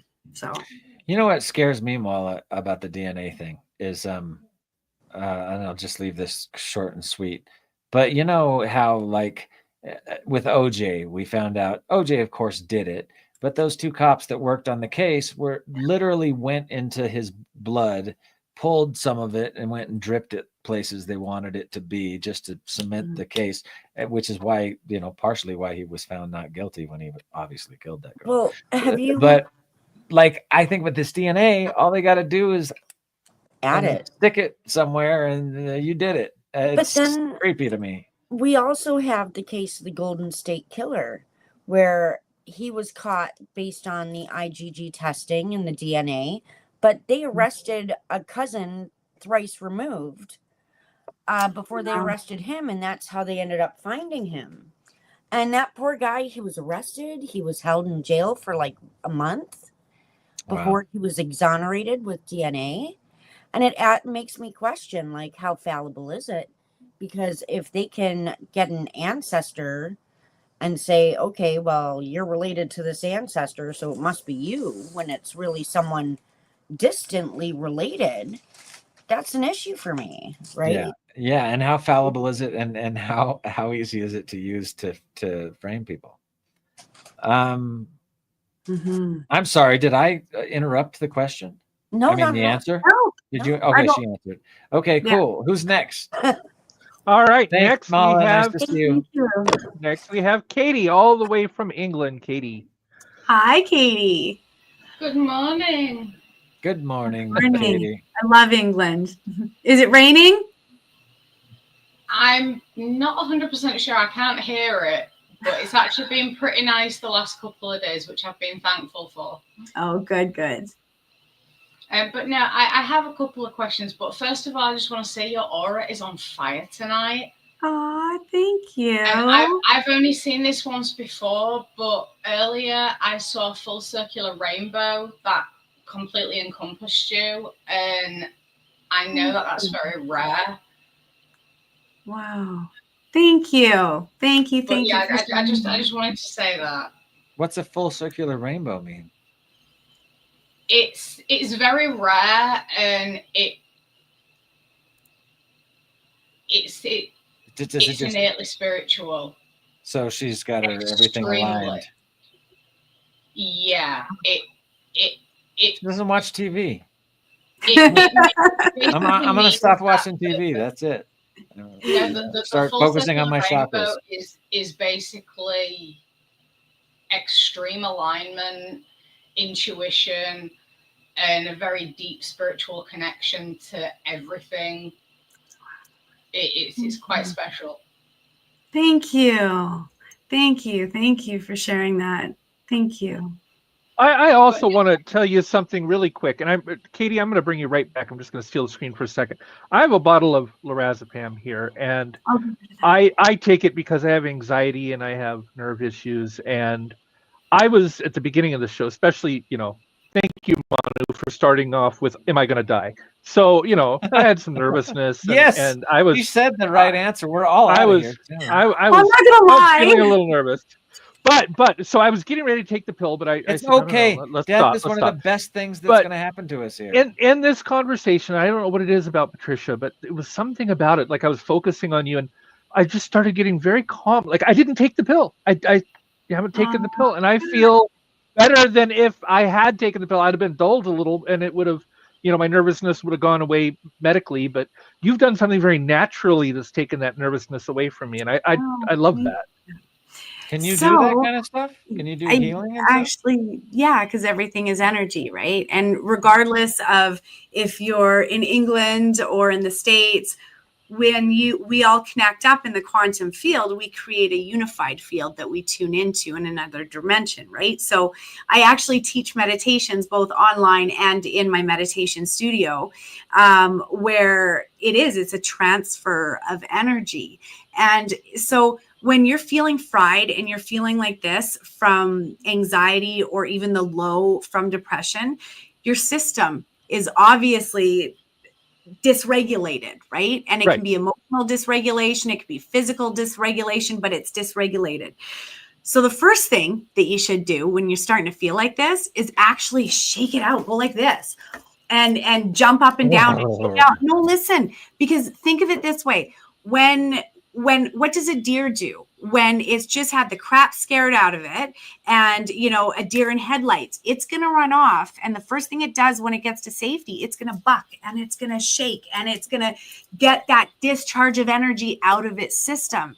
Then ground yourself, put both feet flat on the floor, and do some deep breathing and invite that golden light of connection down through the crown of your head, straight all the way down to the bottom of your feet, and see it flowing through you. Then the other thing I do, and I made it through all of COVID, and like I said, proudly unvaccinated, never had COVID. I'm a COVID virgin. And what I did was I put that golden energy into every single cell of my body, supercharging my cells with health. And then I visualized all the pores of my skin opening up and breathing it out into my auric field. And then I created a golden shield all around me. Seems to work. You can call it visualization or using your imagination. I don't care. Hey, it got me. I have not been sick since 2011. Like, I'm talking not even a sniffle. Nothing since 2000. There's one thing I believe in wholeheartedly that I know is real is manifestation. And I know that we have the power as light beings to manifest literally anything we want to. It just 100%. Takes discipline, including illness. Yeah, including illness, including sickness and anxiety. Yeah. So my advice, get rid of the lorazepam, because it will literally put holes in your memory, your short-term memory. You're going to notice that you're walking into rooms and you're like, why did I come in here? Why did I come in here? It'll, if you're on it long enough, it'll put holes in your short-term memory. Tyson, I've been on Xanax for 12 years. I don't remember yesterday. Sometimes that's not a bad thing. But but there's so many things. People will say, Monu, you went to that movie with me. No, seriously though, my memory is like got massive holes in it. Like people will tell me that I went to a movie with them, that we ate lunch, that we did this and that, and then walked in the park. You're like, and who are you? Who are you? It is gone. I don't remember doing that with you. I don't remember seeing that movie. Like, Xanax has got some permanent. And sleeping pills will do that too. Sleeping pills have the same effect where it'll boy. And I take those too. Do you take those too? So you guys, listen, you guys email me and I will send you some tracks and stuff that you can listen to help you fall asleep, because you can do it naturally. You have to train your brain to slow down. And when you're not being overstimulated by media and music and everything outside of you, when you can actually calm and slow down that voice that's been keeping you up at night, you start to sleep like a baby. You really do. And you don't take this world so seriously, because you have peace. You finally have peace when you can slow down your brain. So if you're being and anxiety, is a sign of that. I didn't mean to interrupt Catie in her thought. When she said that, I was just I No, had me to tell either. you But that over the last 20 years, I think we've been, really pushed into this like super anxious, super think about everything, take care of everything, answer all your emails, ding, ding, ding, ding, ding. Everybody wants to talk to you. It wasn't like that 20 years ago. We had moments of silence. We don't get those anymore. So I dig this idea of like let's take time for it. Back to nature. Me and you, Tyson, we should like block out a couple hours every week where we call each other, or if we lived in the same place, we could like take a dance class or something. I know it would help. Last time I called you, you said, meditation. "What the fuck do You you guys, want?" meditation. I always answer the phone with some kind of negative connotation. What's up, motherfucker? And I will say, let me say this too. Out of all of the, and ladies, for us, out of all the yoga and Tai Chi and all of that I've tried, Qigong is actually the best for the energy. If we want to be able to amp up our energy, where we can throw chi balls, because I know how to do that too. That stuff's real. You know, in the movie Doctor Strange, where the woman goes like this and she throws, and then she throws him out of his body. Yeah, that stuff's real too. It's so funny what's being played in movies and stuff that's right in front of our eyes, and we think it's fantasy. We think it's Star Trek. We think it's, beyond our. Some deep whistleblowers have said that we have alien aircraft that's been reverse engineered, and we've been flying them for 50 plus years, and they're hiding all that shit from us. So they just leak little pieces of truth in the media, but then they cover it with disinformation and lies so that we don't know what's really going on. Sorry, Catie. I have been stepping. No, that's absolutely fine, sweetheart. But no, one of my questions is, earlier on you said that you're able to look at someone, scan them, and detect illness. I was wondering if you had to be like physically near that person. No, because it's always intrigued me, because couple of years ago, I think it was, a few of us were on a Twitter space, so it was just audio, and I said to Tyson that I just interrupted everyone, and I said to Tyson that he didn't sound right, he didn't seem right, and he said he was fine, but then a couple of days later he got ill and he tested positive for COVID. Yeah, you probably picked that up. Yeah, because it's absolutely, your body isn't operating the way it should. It's a disturbance in the body. It'll give a disturbance in the field as well. Yeah. I can smell sickness when it's coming on, like with my wife. I can smell cancer. Oh, yeah? Oh, it's got a distinctive that's synesthesia as well. Like synesthesia is being able to sense things like that as well. And I can tell when my lady's getting sick. I can smell it. I'm like, you're off. You're getting a flu or something. Something's happening. I tend to smell tea tree oil when I know somebody's getting ill or about to go into hospital. Yeah. I smell tea tree oil. You get a whiff of tea tree oil. Smell that the saline drips have. Yeah. I'll smell that as well. That's a sick smell. That's similar to the smell I smell. Yeah, and it really freaks me out when that happens. But my other question to you, Patricia, is, and that people always laugh at me about this, but I get warnings that things are going to happen, and it always comes in the incarnation of spiders. Spiders will literally come at me. That they will seek me out. I've chased them around my bedroom, and they've been trying to get to my bed. And the last time that happened, the day after I found out my dad was dead. And I was just wondering, do you have anything similar to that, like a specific regularity of warning that things are about to happen? From the animal world? Yeah. No. Not for me. No. I can shut it off. So a lot of the time, if I'm not in my office, because right now I'm at work, I don't ever do this stuff inside my house. And so when I'm not at work, I have my normal eyes on, and I don't remember a thing from readings. It's literally when I turn it off, it's gone. And when people walk out of my office, like 5 minutes later, it's amnesia, because I bumped into people 2 hours later and not recognize them at all when they said hello to me. So I can completely shut it off. So when I'm not looking, and then, if I can look if I want to look, but who wants to work when they're not at work, right? So I don't look unless I have to. I'm very jealous that you can turn it off, because I can't. Set the intention. It's an intention thing. It can be, done. And just, it's because that where your attention goes, the energy flows, right? So if I catch myself starting to open, I'm like, nope, done, closed. And I'll turn it right off. Plus, and you have these bed, natural abilities, Catie, but she's been trained at the Monroe Institute. And I've had no training at all. Yeah. So it takes some training, maybe. You should. And you know what? The Monroe Institute teaches online as well. But I don't know if they teach. Because you've said that a number of times when you've come on this program, and you've said that I wish I could turn some of these things off that are always happening to me on. Yeah, I've been to people several times to beg to be closed down. Because it's something you have to do. Somebody else can't close you down for you. You're the one that opens it. That's the only type of training that I've had. Is they've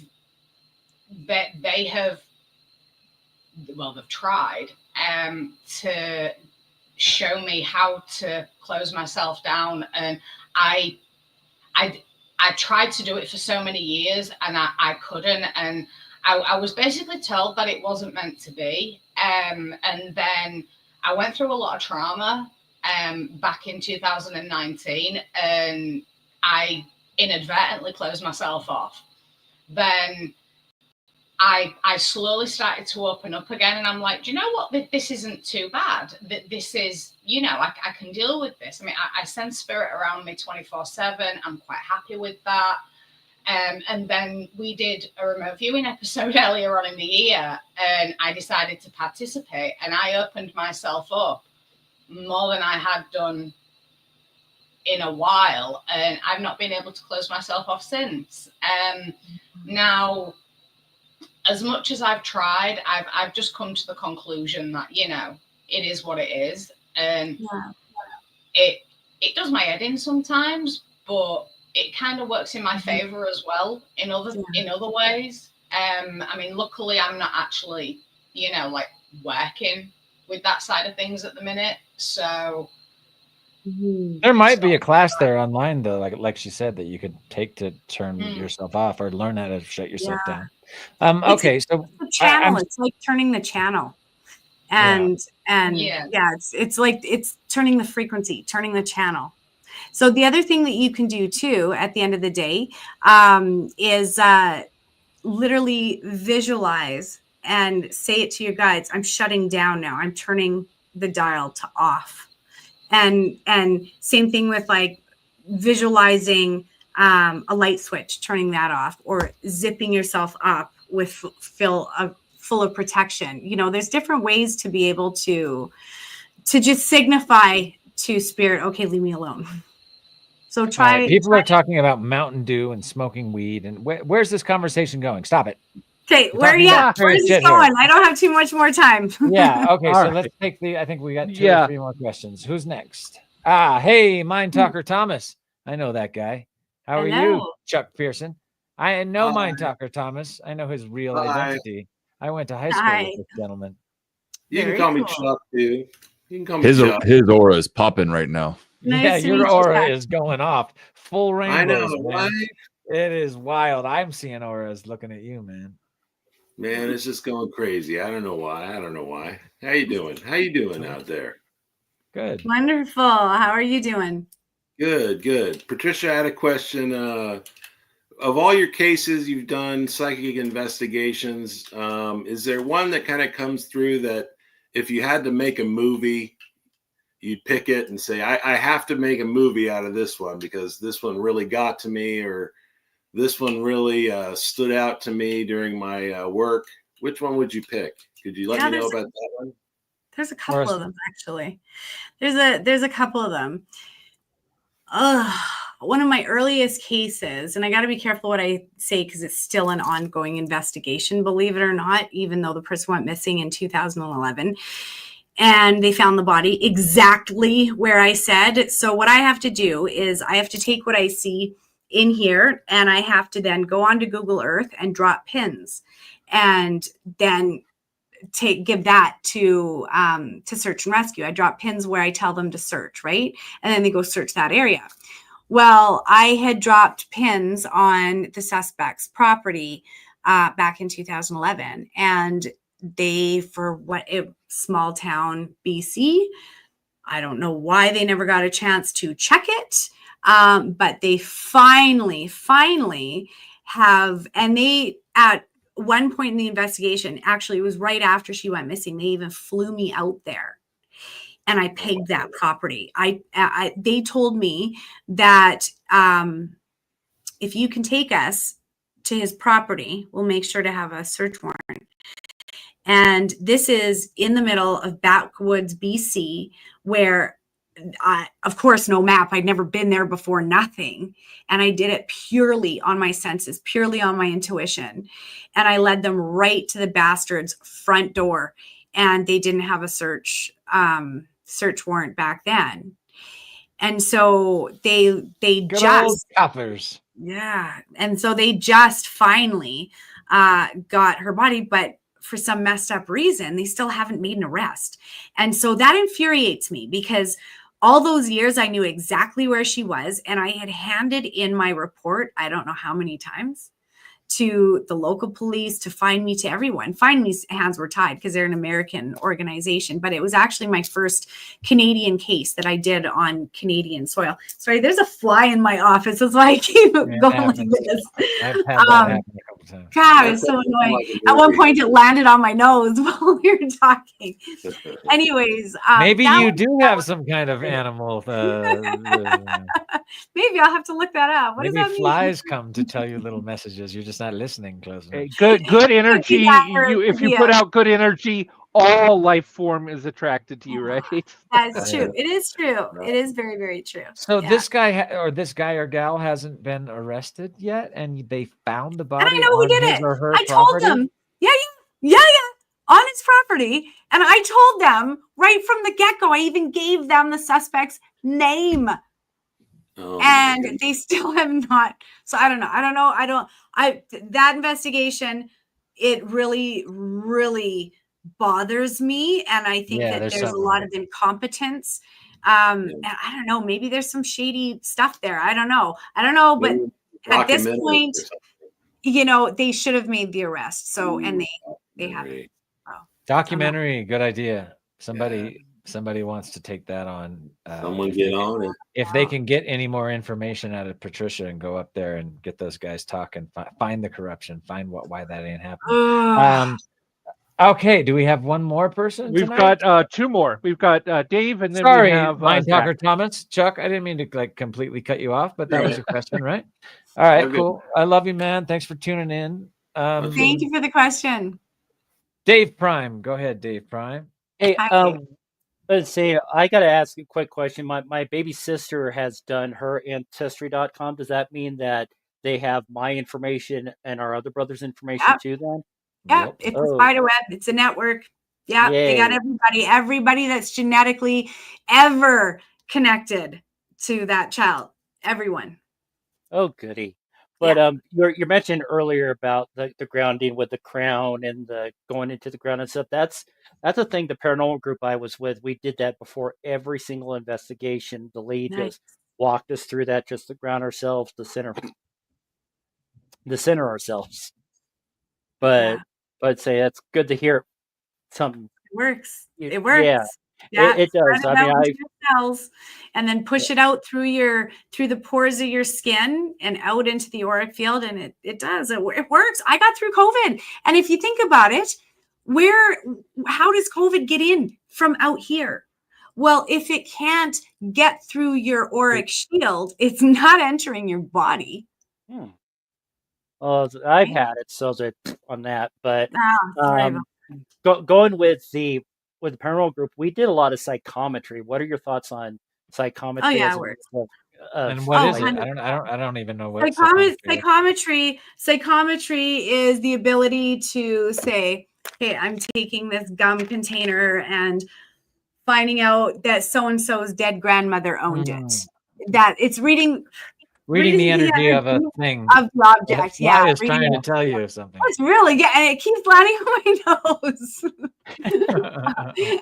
Anyways, it's reading the energy. And yes, it definitely works. That's not my strong point. For me, I'm super visual.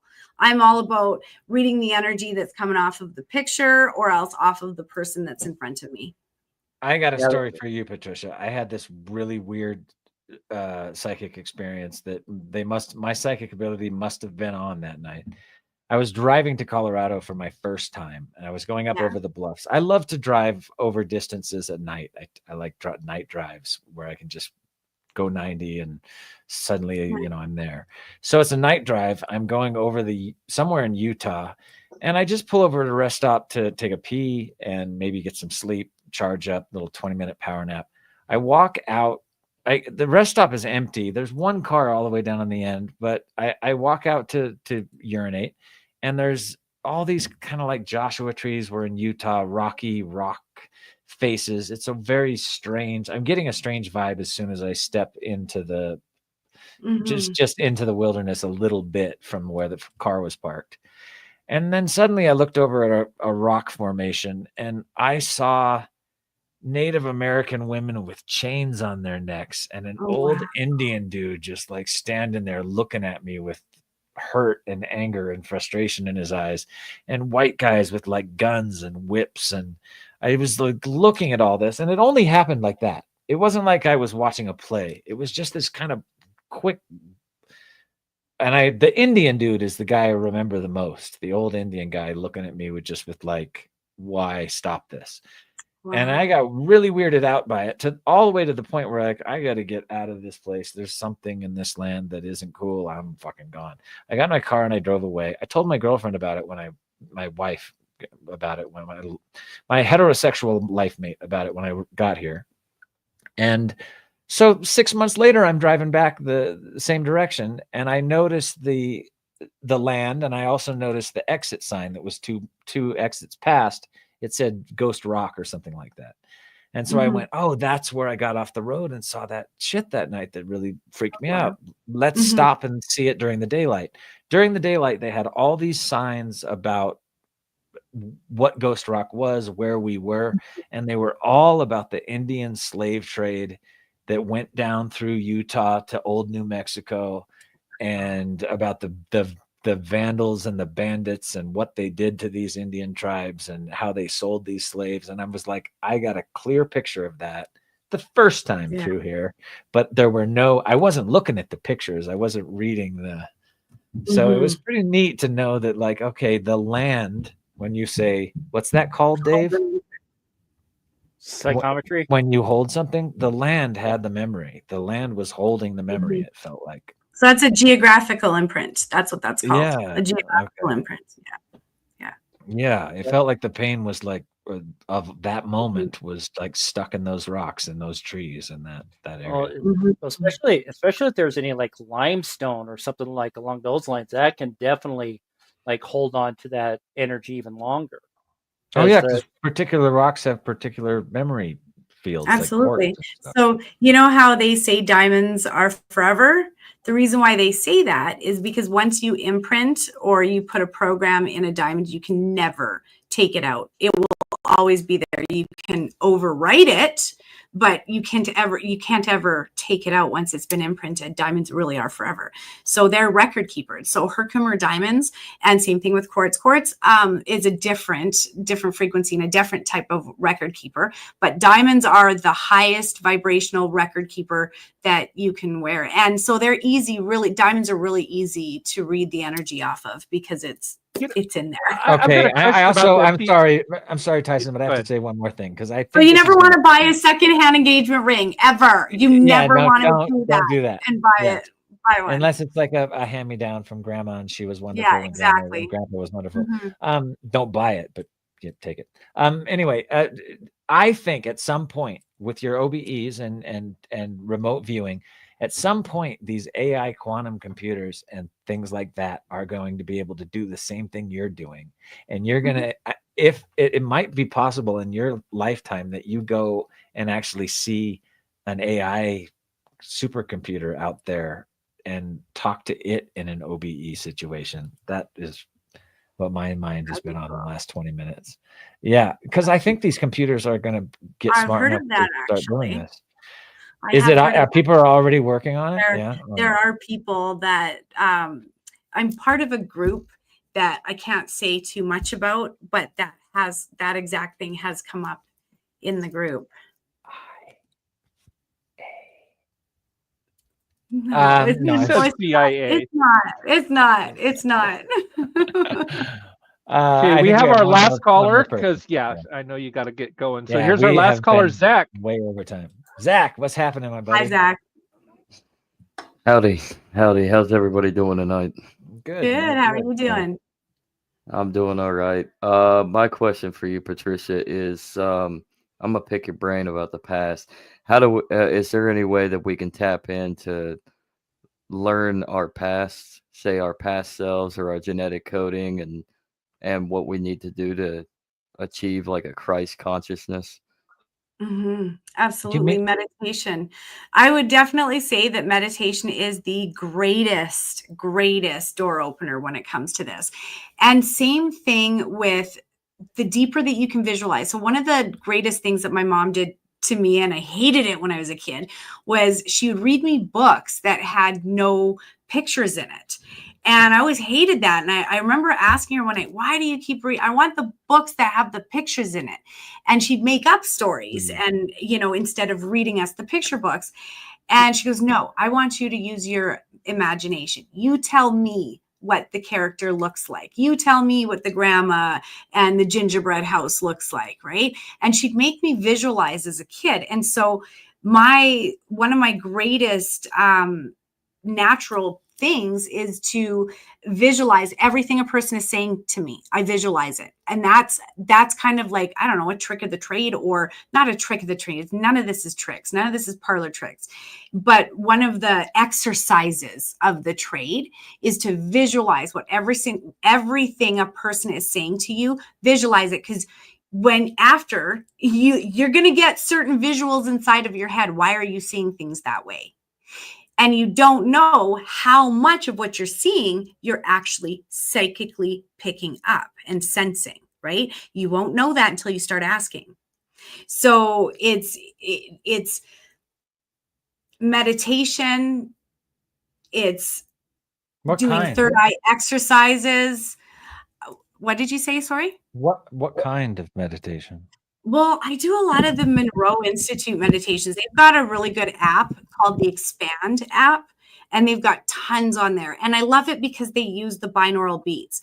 And I used to be riddled with anxiety and depression and all of that until I figured this stuff out. Now, I will say for anybody watching this, and for Tyson, this goes for you too. If you're feeling out of sorts like that, guess what? It means your mind, body, soul is not working in tandem. It's kind of working against each other. Something's out of whack there. So to put it back together, or actually let me break it down. What it's picking up is that the soul has been screaming that something's not right, or that something, you got to fix something. You got to step out of the pattern. There's something that's not right. The soul has been saying that, and the mind's not listening. So the body starts screaming, because the body always knows. It's always listening, right? But guess how the body speaks to us? Through pain, through pleasure. So if we're not feeling the pleasure, we're hurting inside our mind, our body, our soul. We have to ask ourselves, what has been thrown out of alignment? Mind, body, soul. So check yourself. What is it that needs to shift? Because our natural state is peace, and that's what we should be reverting back to. But okay, Zach, sorry, I went off topic there. Zach asked you something about. Did you say something about experiencing your past lives or past selves? What did you mean by that? What do I mean by that? Your past lives, like other lives that you've lived, or other lives, or your genetic history? I mean, even if How do it's you not get in? your life, So, but well, your again, ancestors. quantum healing, meditation. There's many like past life meditations that you can do, but really, you can go to a past life regressionist to do it that way through hypnotherapy as well. But it's better to be guided through it instead of having a psychic or someone go, oh yeah, I'm reading your past life. They could be making something up and you don't know. So it's better that you go in and open that doorway and read the book, because it's like when I'm doing a reading, it's like I'm pulling your book off the shelf of life and I'm just going through the pages. I'm going through the chapters to see what page you're on, where you're at in your story, right? Well, the story's already been pre-written, and this is where deja vu comes in. You know what you're here to do. We're all on a mission, right? And think of it this way. Why is it that one person will stand out in a crowd to you and you'll be like, oh my God, you take my breath away. What is that? What is that energetic exchange? It is recognizing that person from your story, from your book that you've pre-written, that you've come From here your Quantum to Universe book. Exactly. I've seen it open. Anybody can read it. When I almost died, and this was the only time I had a sort of out-of-body experience, sort of. That's not true. I had them as a kid. But yeah, I had a full quantum, literal storybook. God or my soul, I'm not certain. It's out there. Opened the storybook of my quantum lives and showed me like all the different things that could happen to me, including my death that night, which God or my soul, whatever it was cool with. But it did tell me, I love you and you can die tonight, but you're going to have to do this again. I'm done with this realm. I'm good. I want to check out. I want to do the next I'm thing. tapped out. Yeah. I was like, I'm going to do some deep breathing. I'm going to do all the choices you said to do to live. And I don't want to come back. I want to go forward. Me too. Me too. Christ consciousness. What did you mean by Christ consciousness? Well, Christ consciousness, because you brought up it's from Luke, and you brought up that the fact that heaven is within us all, and I just wanted to see if you could expand more upon that. I mean, yeah. So it's a channel. It's a channel, and once you turn it on, I love Kelly. Thank you, Kelly. Okay, I'll answer. Oh, she's a sweetheart. Thank you, Kelly. Love you, girl. Okay, so Christ consciousness is literally a channel that you can turn on. So think of your body as the radio transmitter, right? We're constantly sending and receiving signals all day long, right? And it depends on what you're tuning into, that will be the broadcast that's moving through you and speaking through you. Right? So Christ consciousness is absolutely a channel. Same thing with Jesus. It's an energy. He was a dude in a male body when he came here, but that's not what his channel looks like. It's pure energy. So we can merge with that. All we have to do is ask to be merged with that divine mind, to have access to his teachings, and boom, it just comes. It's pretty cool. How much time did you spend at the Monroe Institute before I let you go? Not that much. Paul Elder, I got to tell you, in 2015, I took a 1-week remote viewing course with him, and I came out that summer and found 9 missing people. Like, it's good. It's good stuff. They got the science behind this stuff, right? Yeah. So, and no, it's not, like my mother was very psychic. I am very naturally intuitive. It's not just because I was taught this, but what they taught me gave me tools to add to my toolbox. But naturally, I've been remote viewing my whole life. Now, here's the one thing that I completely disagree with the Monroe Institute about, is that, and Joe McMoneagle. So if they ever come across this video, they might be like, oh, Patricia said that. Yeah, I did. They sit there and they say that remote viewers will only see the gestalt, the really quick blips, little tiny blips. And they tell you to draw the blips and describe, don't identify, right? for me, I'll show you some of my remote viewing stuff. I see the whole bloody story. It plays out like a movie in my head. When one of our targets was the Titanic, I'm like, I'm drowning. It's the Titanic. I can even tell you on a map where it is. Put a pin there. It's easy for me because the whole thing plays out. So that's so funny. Here's the one from the Titanic where that right up. This is what we got afterwards to check our, like, to test us. And literally I called it. I drew the submarine or drew the thing underwater. Like, what are some of the words you wrote there? So you can see a heck of a lot more than the teacher that you... Expansive, floating, dark, water, sour, cold, metal, ocean, wet, white, streams. Oh yeah, and here's Were you looking for that submersible, or were you just the Titanic? The Titanic was the target, and then that the Titanic you was didn't the target. know that, and like, but you wrote all that. I had no idea. Oh my god! No, that's in an 85%, Tyson. 85%. The owner of the Titanic was the White Star Line, and she wrote "white" as one of the words on there, because Titanic was owned by White Star. That was the owners of the Titanic. How cool is that? I'll show you that. I think it's cool that you're so country that you say white. So this is from one of my cases. It gives you a good example of what I got to do. So I've got to take, like I said, see what I see in my head, drop it on to Google Earth, and then email it to Search and Rescue and tell them where to go search. So it says, it was stated the little boy was found on the Blanco River close to Water Park Road. The psychic appears accurate. Her pin's yellow, mine red. And if you look. Oh, wow. It's almost exact.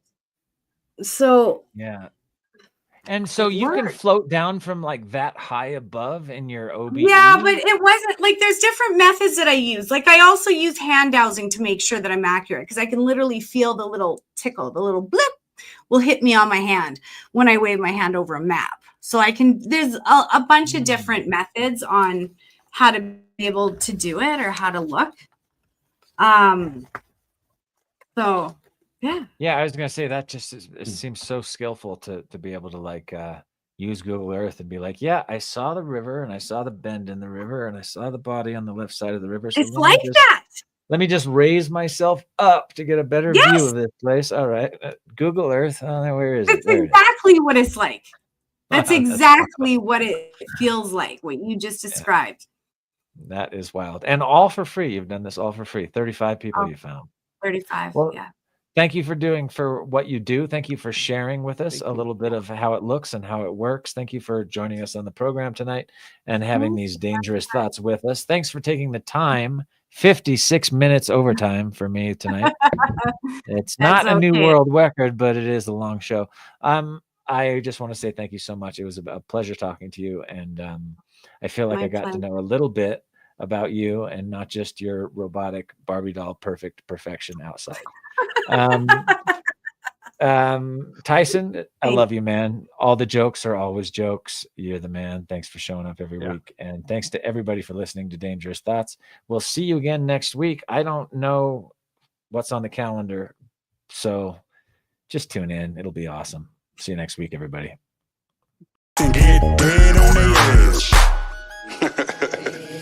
Take it to them. Ruin their motivation to survive. Robbers hide is like a jungle on the rest of a neighbor. You couldn't hold me like a tongue, your knees collapse in the weight. Hey, really hard and I beating my chest to stay alive. Take it to them. Ruin their motivation to survive. Robbers hide is like a jungle hold the rest of a neighbor. You couldn't hold me like a tongue, your knees collapse in the weight. Really hard and I beating my chest to stay alive. Hey.